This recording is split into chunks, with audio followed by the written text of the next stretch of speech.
ఎంజీరావు గారు, 2 సంవత్సరాల ఇజ్రాయెల్ హమాస్ల మధ్య యుద్ధం ముగింపు అంటే పశ్చిమాసియా చరిత్రలో ఎలాంటి విప్లవాత్మక మార్పులకు నాంది పలుకుతుంది అంటే మీ విశ్లేషణ ఏంటి? ఎస్ అండి, ఇప్పుడు హమాస్ ఇజ్రాయెల్ వార్ 2 సంవత్సరాల సుదీర్ఘ యుద్ధం ముగియడం అంటే అంత ఈజీ కాదు. ఎప్పుడు కూడా మనం గుర్తుపెట్టుకోవాలి, మహాభారత యుద్ధం ఒక కొత్త నవీనమైన సంస్కృతి మొదలవ్వాలంటే యుద్ధంలో సర్వనాశనం అవుతే కొత్తగా నవీనం అవుద్ది అంటాడు కృష్ణుడు. గుర్తుపెట్టుకోవాలి, అప్పుడున్న అధర్మం అంతా తుడిచిపెట్టుకుపోతే ఒక అద్భుతమైన యుగం పరీక్షిత మహారాజు నుంచి మొదలవుతుంది. అభిమన్యుడి గర్భంలో ఉదయించిన పరీక్షిత మహారాజు నుంచి.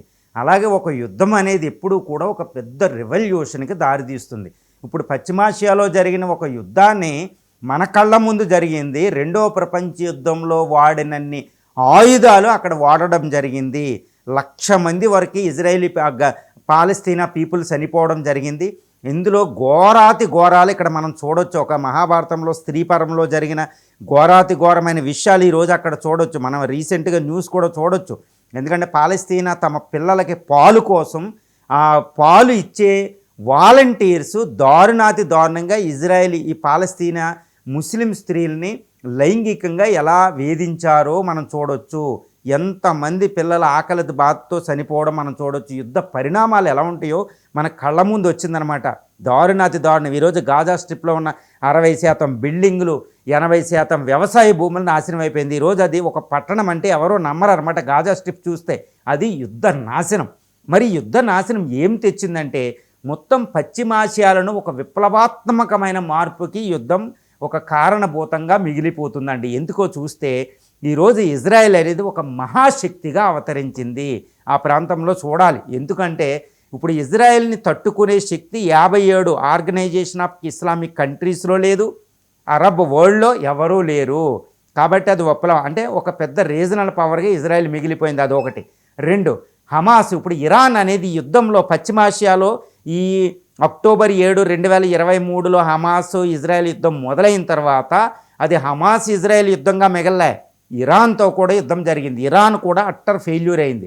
ఇరాన్ యొక్క బలాలున్న ఈ హౌతీసు, ఈ హిజ్బుల్లా, ఇక్కడ పాలస్తీనా ఉన్న ఈ హమాసు, అదేవిధంగా సిరియా పోవడం, ఇరాన్ కూడా వీక్ అవడం జరిగింది. అంటే ఈ పశ్చిమాసియాలో ఇజ్రాయెల్ అనేది ఒక పవర్ఫుల్ నేషన్గా మిగిలిపోయింది. అంటే పశ్చిమాసియా చరిత్ర అంతా వేరే గతిలోకి వెళ్ళిపోయింది.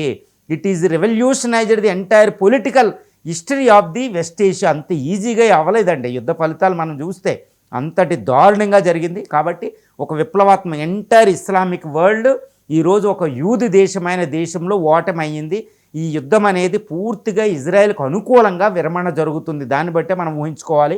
ఇంకోటి ఏంటంటే ఇజ్రాయెల్ని ఆపడానికి ఏ శక్తి సరిపోలేదు, తనకు తానే ఇది ఈరోజు విరమించుకుంది. అది కూడా మనం గమనించాలంటే ఈ పొలిటికల్ హిస్టరీ, ఒక ఆర్థికంగా అక్కడ హిస్టరీ, తర్వాత రిలీజియస్ మతపరంగా హిస్టరీ అనేది ఈ ఇజ్రాయెల్ ఈ హమాస్ యుద్ధం అనేది కొత్త తరానికి తీసుకెళ్ళింది. ఇంకొకసారి ఎప్పుడు హమాస్ అనేది అక్కడ లేదు. ఇప్పుడు పాలస్తీనాలో చూస్తే యాషర్ అరాఫత్ తర్వాత PLA పాలస్తీనా లిబరేషన్ ఆర్గనైజేషన్ అనేది అంతమైపోయింది.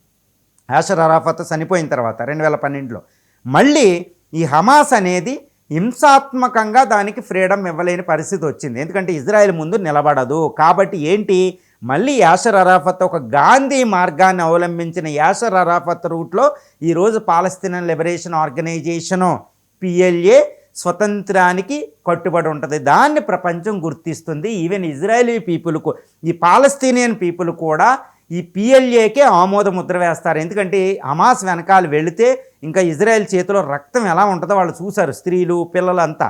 కాబట్టి వాళ్ళు హింసాత్మకమైన వైఖరికి వెళ్ళడానికి లేదు. అంటే ఏంటి, ఇజ్రాయెల్కి ఇక్కడ నుంచి అలాంటి రక్త చరిత్రలు, అలాంటి తీవ్రమైన అటాకులు ఉండవు. ఎందుకంటే ఎవరైనా అటాక్ చేస్తే ఇజ్రాయెల్ ఎలా ప్రతిస్పందిస్తుందో అన్ని దేశాలు చూశాయి. కాబట్టి ఇజ్రాయెల్కి చాలా రక్షణ ఇచ్చింది ఈ యుద్ధం అని చెప్పవచ్చు అనమాట. ఎందుకంటే ఆపరేషన్ సింధూర్లో భాగంగా మనం పుల్వామా, ఈ తర్వాత పహల్గామ్, వీటి తర్వాత భారతదేశం ఎలా రెస్పాండ్ అవుద్దో చూసింది. కాబట్టి తీవ్రవాదులు అంత ఈజీగా ఇండియా మీద అటాక్ చేయలేరు.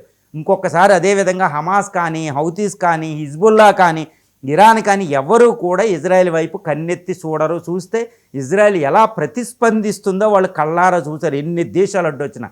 కాబట్టి పశ్చిమాసియా చరిత్ర ఇంకొక తరానికి వెళ్ళింది. ఇంకో కొత్త యుగం అక్కడ నవీన యుగం మొదలయ్యింది ఇజ్రాయెల్ దగ్గర అనేది మనం ఇక్కడ ఈ పశ్చిమాసియా యుద్ధం ముగింపు తర్వాత చెప్పుకోవచ్చు.